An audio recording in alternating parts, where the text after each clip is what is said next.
Look what I did. I'm reading Scythe right now, and I made my bunny rabbit hug Scythe. Right there. Oh my gosh, you guys. Welcome in today to today's honest discussion of Rainbow Rowell's Fangirl. Oh my goodness. My name is Katie, and I am so beyond excited to talk to you guys about this book today. It is the first book that I am doing on this channel that I absolutely loved, in a sense that I don't have very much to criticize about it. In a way, this video may be shorter than normal because I'm just going to be singing its praises.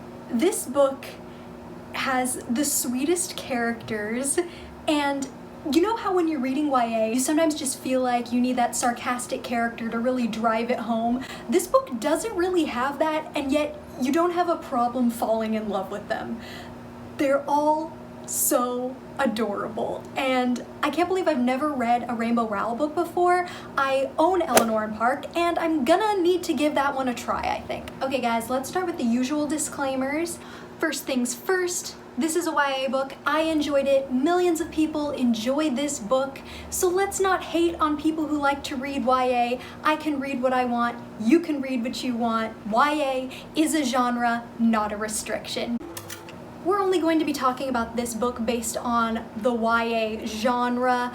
It's not an action movie, so I'm not going to be judging it because it has not enough car chase sequences, okay?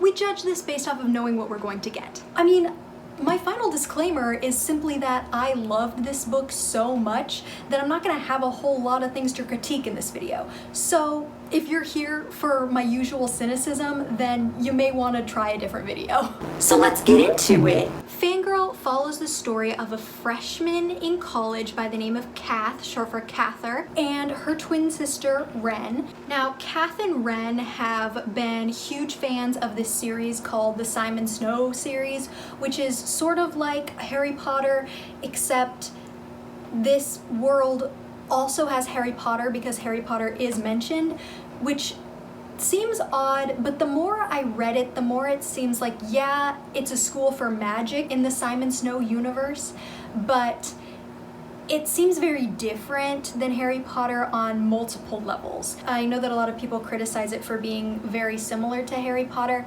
but I feel like J.K. Rowling doesn't own wizards. She didn't invent them. Magic exists without her.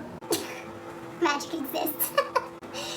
This is a new video where Katie tells you, breaking news, magic exists.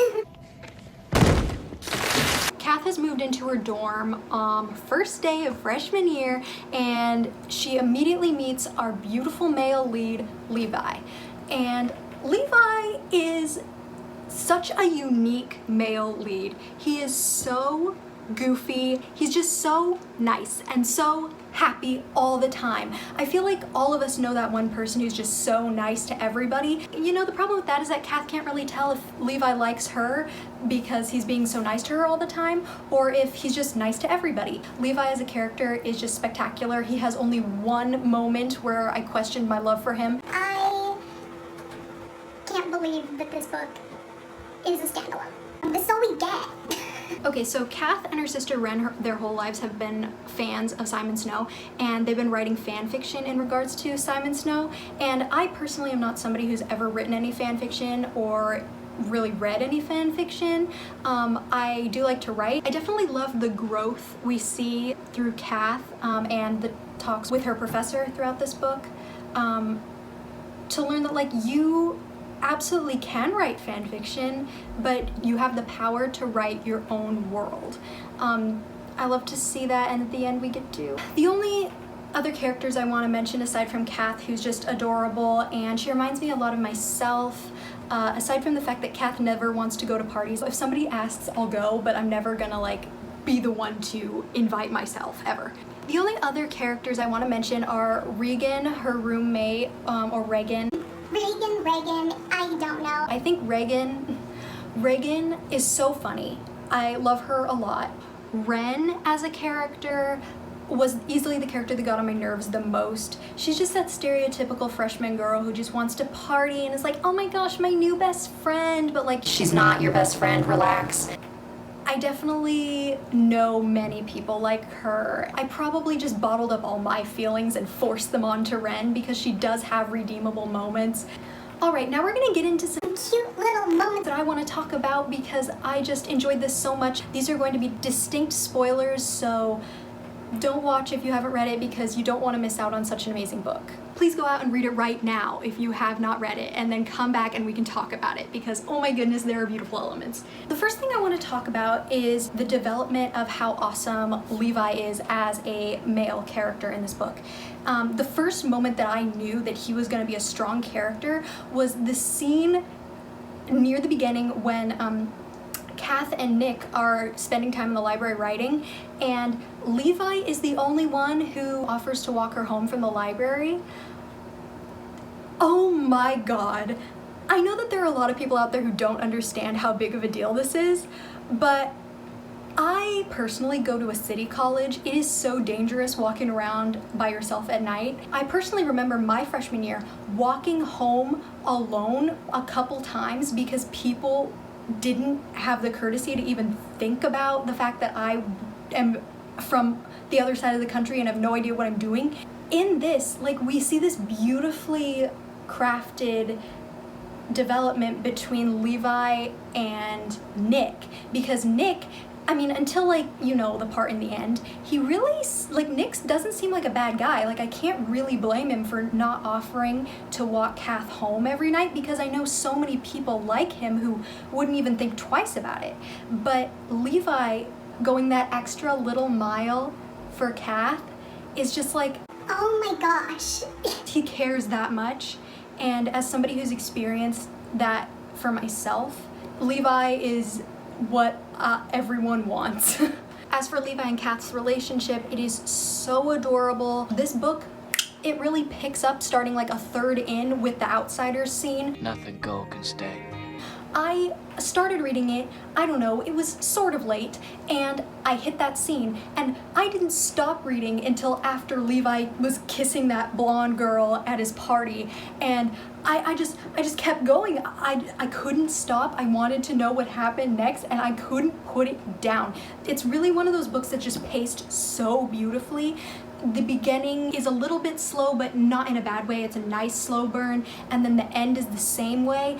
No bad pacing there. I don't mean slow in a bad way at all. The middle is rapid fire, and it's beautiful. The only unbelievable parts about this book are that A, I don't really know if anybody like Levi actually exists in this world, and B, the fact that Cath had this attractive male in her creative writing class.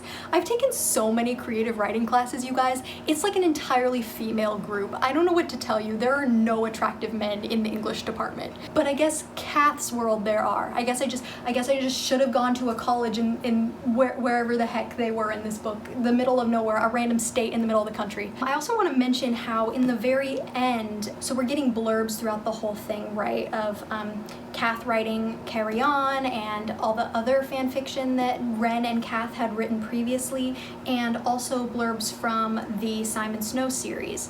And in the end we get that scene when they go to the store and they get that last Simon Snow book.